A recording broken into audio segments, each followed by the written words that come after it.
line. Yeah.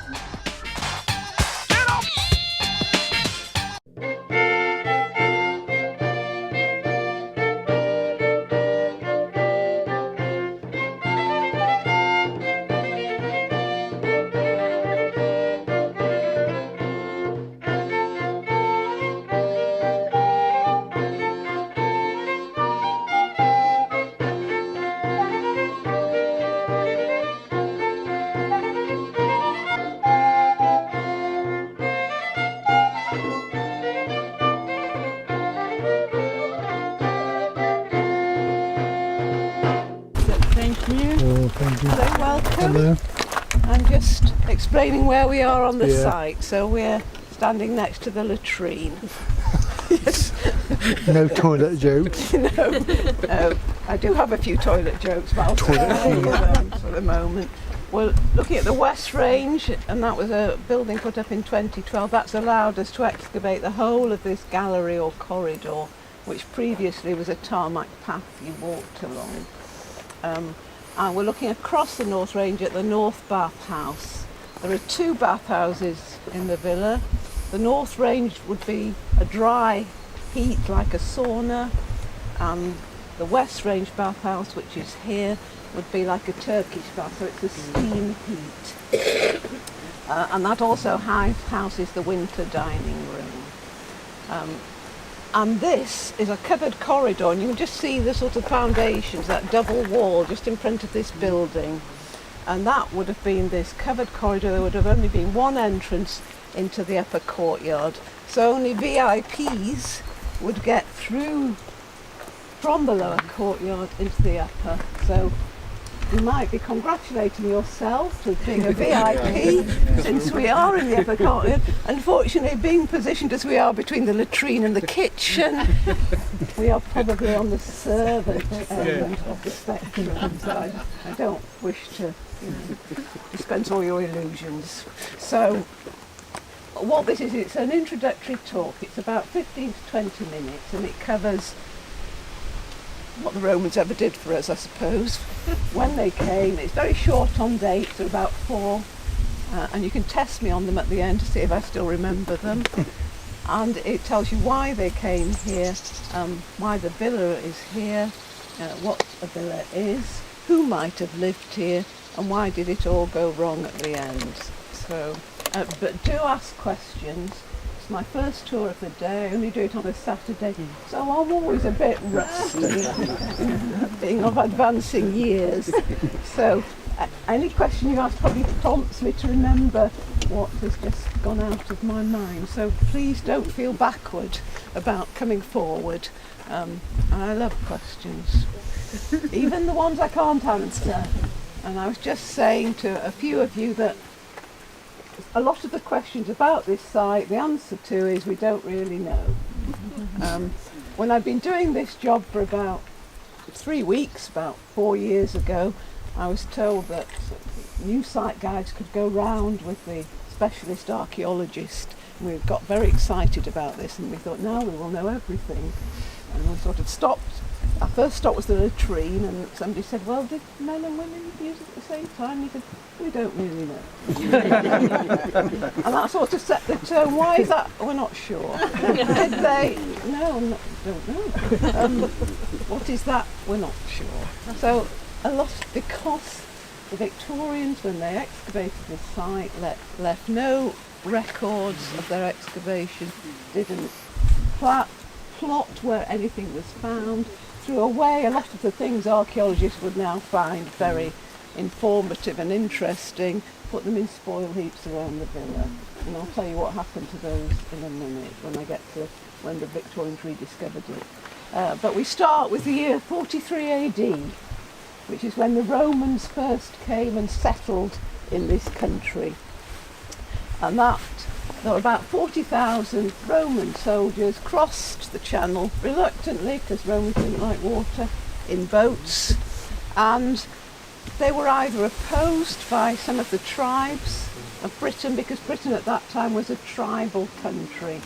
So some tribes, I'm sure you'll have heard of Boudica, used to be called Boadicea, when I went to school, which tells you something about how old I might be. And the Iceni who did oppose them at some part. But the tribe in this area called the Debunni did not. And of course, the Romans could not rule their huge empire from North Africa, the Middle East, virtually the whole of Western Europe, and finally Britain. They couldn't rule it all from Rome. So what did they do? If they did not meet opposition when they invaded a country or an area, then the people already ruling that area, the aristocratic elite of the tribe, if you like, would be appointed as their client rulers. So that's what happened here. They did not oppose it, and therefore the people already in charge of this area, the Debunni, would have continued to rule it, but under ultimate Roman control, and they would have had to implement Roman laws, collect Roman taxes, administer Roman justice, and there would have been a prefect who oversaw it. So that's what happened here. And in return, the Romans were very pragmatic people. So they allowed the tribe to carry on, keep their own gods. They usually allied them with a Roman god. So if you go to Bath, it's called Aquae Sulis, and or Sulis Minerva were the goddesses. Minerva was the Roman god, and Sulis was a Celtic god. So, they let you get on with your things. And then they built a town close here called Cirencester today, which in Roman times was called Carinium Dobunorum. And the Debunni, of course, got their name in the title of the town, and the leader of the Debunni was called Corio.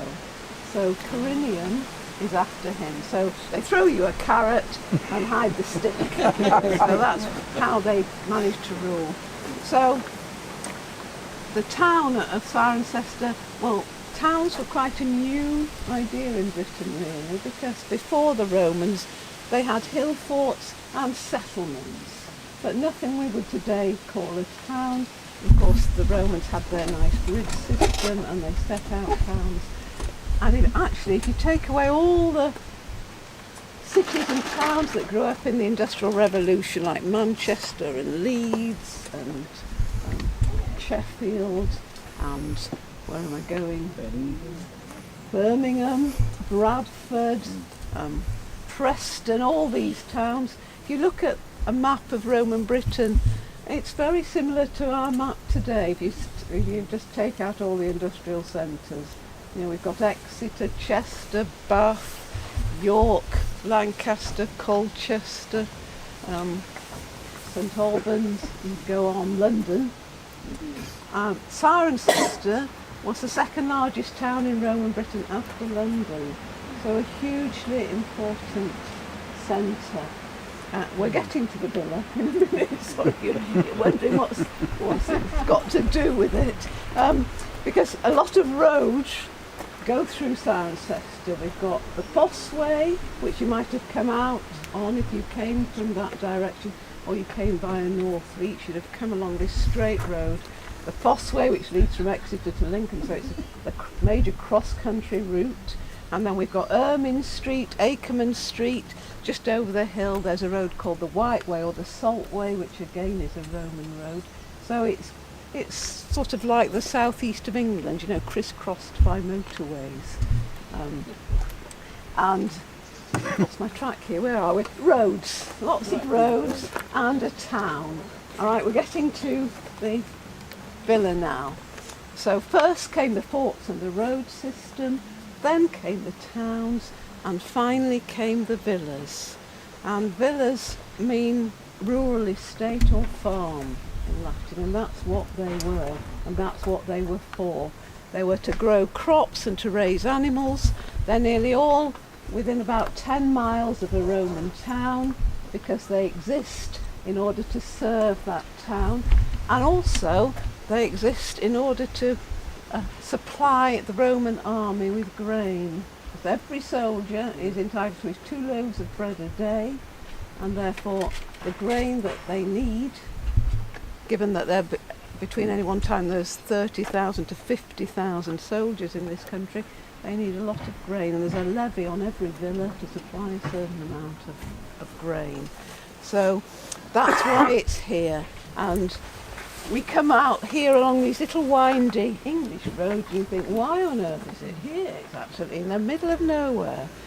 But actually it's about 3 miles from the Fosse Way, it's 2 miles from the Wright Way, and within 5 miles of this villa there were 9 others that we know of. There may have been more. We're always discovering one. I think there was one discovered in Wiltshire, a very large one on a farm quite recently. So there are probably others that have yet to be discovered. So it's really like the home counties. It's got a huge network of roads and it's very well populated. It's very peaceful. It's good farming land. It's a prosperous part of Britain. And the first villa on this site, well, it was 3 small separate buildings, between about 125 and 150 AD.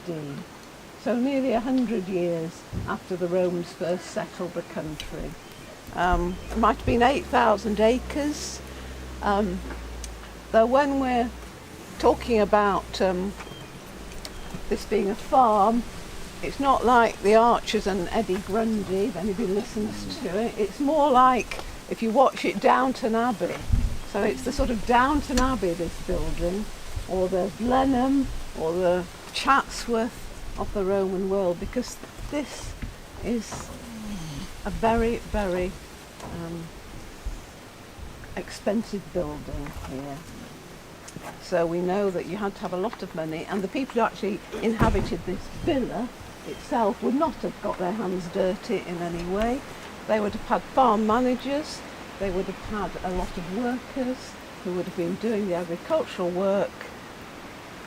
They would have been the aristocratic owners of the villa. And they were probably what we call Romano-British rather than Romans. So children come and think, Romans, Fiats, pasta, all these things they associate. But these were probably originally Britons, and over the centuries of Roman occupation they become completely Romanized. So they see what the Romans have: flushing toilets, underfloor heating, mosaics, lots of people to tend your every need, and they think this is quite a good thing to do. And so when you look at the mosaics, they are classical mosaics. Then you don't get any sense of the Celts, the Celtic Britons who became Romanized. They bought into it, if you like, because it's nearly 400 years of occupation. If we look back 400 years from now, we're back in Civil War time, somewhere like that, and think how much has changed over those centuries. And so it's difficult because you sort of think of the Romans as a fixed point in time, but it covers an awfully long time in British history. Right, so it's here because it's near the Fosse Way, the Wright Way, Cirencester or Roman Carinnium, and also because of this, and that's water. There's a spring, and even better, it's on a slope, so it can be delivered by gravity to the areas of the villa, like the latrine, like the bathhouses. So it's an ideal spot, as well as being beautiful. Everything in its favour, so that's why they settled here. There was an Iron Age settlement before the Romans were here, for the same reason, because of the spring. So, what have I covered? What is it? Why is it here? Who lived here?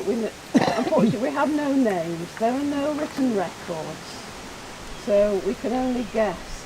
It may well have just been a country estate for someone who had a townhouse in Cirencester and who would have been very important and therefore very wealthy. So wealth and status went hand in hand in the Roman world. So they would have been wealthy, and they would have, how do you know that? From the size of the villa and the number and the quality of the mosaics. It would have cost a fortune. And it's very very tantalising that we, rather sad that we don't know anything about the people who lived here. The only clue we had was a silver spoon with the name Censorinas engraved on it. Well, we have a record of that. Somebody wrote about it a long time ago, but at some stage that vanished. So if anybody has that, I think it might be worth quite a bit of money. So search your silver spoon collection. But that's all, and we have no records of the Censorinas. We have very, very few records because Britain was not of great interest to the people who wrote at that time. So the Romans, Seneca, Virgil, all the other people who wrote were not interested in Britain. This tiny dot on the map, northwest corner of the empire, didn't have huge interest for them, so they wrote very little about it. Right. Okay, so they arrive in 43 AD. The golden age of Roman Britain was about between 320 and 380 AD. And that's when this really prospered. So they went in for home improvements in a big way, particularly between those dates. So they joined up the separate buildings, they installed underfloor heating, they improved the bathhouse, they did an awful lot of home improvements. But even at that time, the Roman Empire was disintegrating. It had been falling apart really from the 2nd century, and it continued to decline elsewhere, even although at that time Britain was a very prosperous and happy part of the empire, if you like. But it's like all empires, and we seem to get an echo of history from this. People start thinking to themselves, why are we doing what the Romans tell us to do? Who elected the Romans? We didn't. Why are we paying our taxes to Rome? We could keep them, and then we could make our own laws and do what we want, and we wouldn't be paying. What have the Romans ever done for us? So I am taking no sides in this. I do have a side, but I'm being neutral. But it's what happens, and it's what happened throughout the Roman Empire. So tribes started to rebel. There were rebellions. And also they got a lot more clever and savvy during the years of Roman occupation. They'd seen how the Romans fought. They had worked out what was in decline towards the end of his existence. And we know that because of the recent archaeology we've done on the site, especially on the North Bathhouse, because originally when they first built the villa there were baths on the ground floor, so there was no underfloor heating. And then between 320 and 380 they installed the hypercourse, the underfloor heating system with a mosaic floor on top. So it was at its most successful. And then towards the end of its history, they filled in the hypercourse with rubble.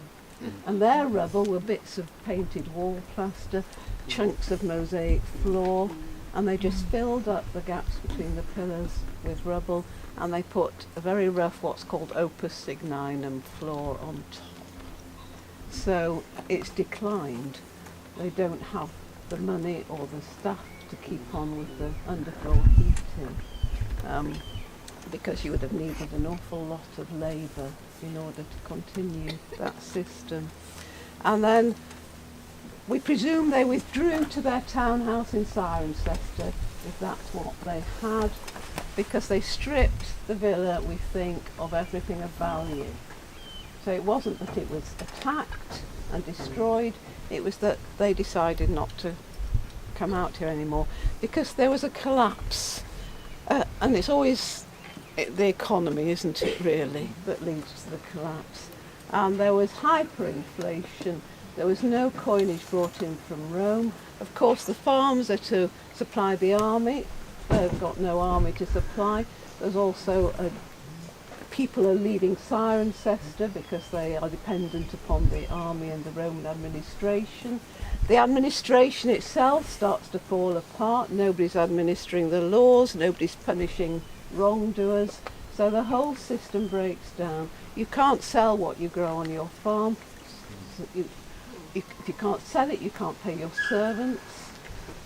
Your servants aren't going to work for nothing. And one of the few records we have is of bands of servants roaming the countryside, taking what they can. So it becomes a less safe place. And also the soldiers are the ones who maintain the roads. So once the soldiers leave, who is going to maintain the roads? And even in our very advanced, civilised country, you see what a couple of hard winters do to our roads. So you imagine what some hard winters would do to the Roman roads. So all in all, the villas are abandoned. And then what happens to them? They're used for agricultural storage. We've got evidence of fires that were lit on the mosaic floors, evidence of grain storage. There was a millstone found in one room. So it's used as for agricultural purposes. And of course nobody bothers to maintain it. So once the roofs start to, the tiles come off, nobody repairs it. And over the centuries it becomes covered and wooded, like the area around it. And it's only in 1864 that the Victorians rediscover the site.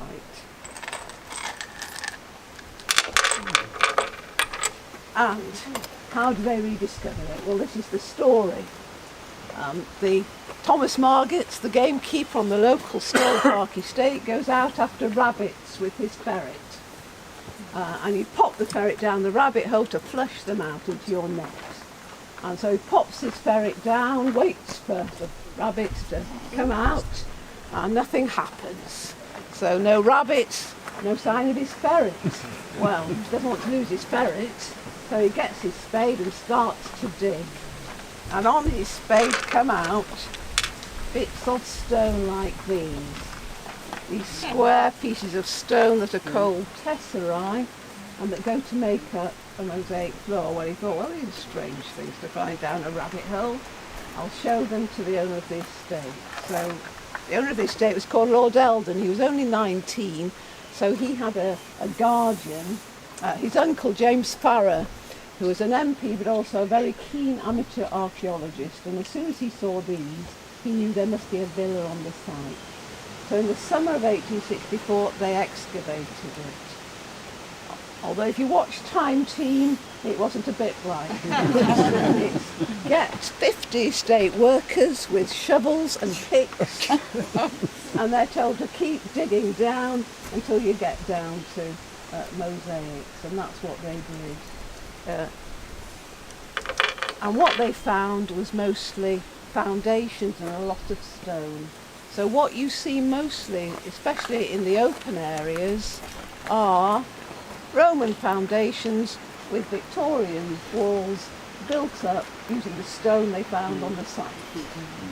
Mostly on the correct foundations, not always. And then they did a few peculiar things, because if you look, that's the last of the Victorian huts straight across the north, the upper courtyard. And if you look just below roof level, can you see a bit of stone that juts out?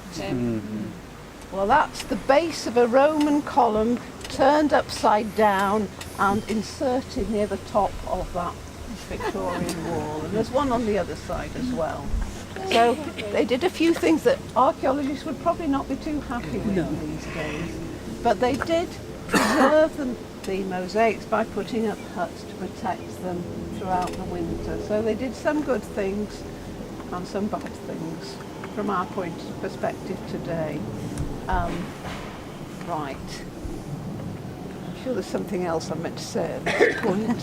Have you got any questions while I'm trying and remember what it is? You're too thorough. I was too well, I'll tell you what you can see. So the best mosaics are in the dining room, winter dining room, and this bathhouse. The one in the dining room is particularly fine, and if you look at the size of the tesserae, they're about a third of the size of the smallest one I have here.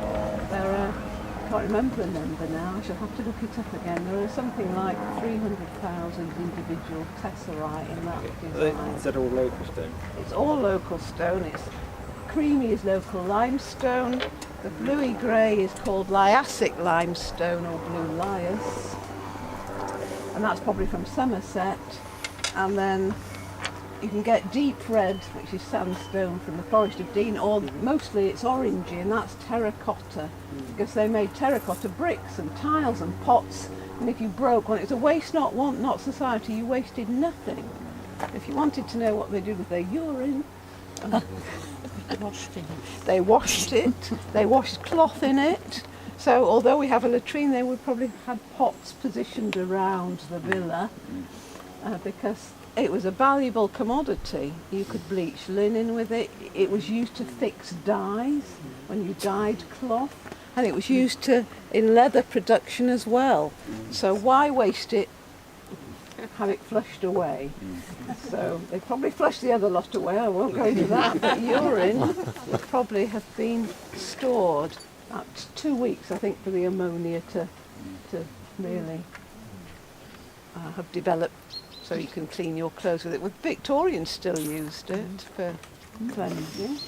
So, and of course, if these broke, you cut them up for tesserae, and then the bits that were left, the shards or the tiny pieces, you mix with lime mortar to make something called opus signinum, like the floor that was on in that bathhouse. And you'll see that in the bathhouse areas. It's a very pinky colour because of the terracotta mixed in with the lime mortar, and it makes it more waterproof because it's got the brick in it.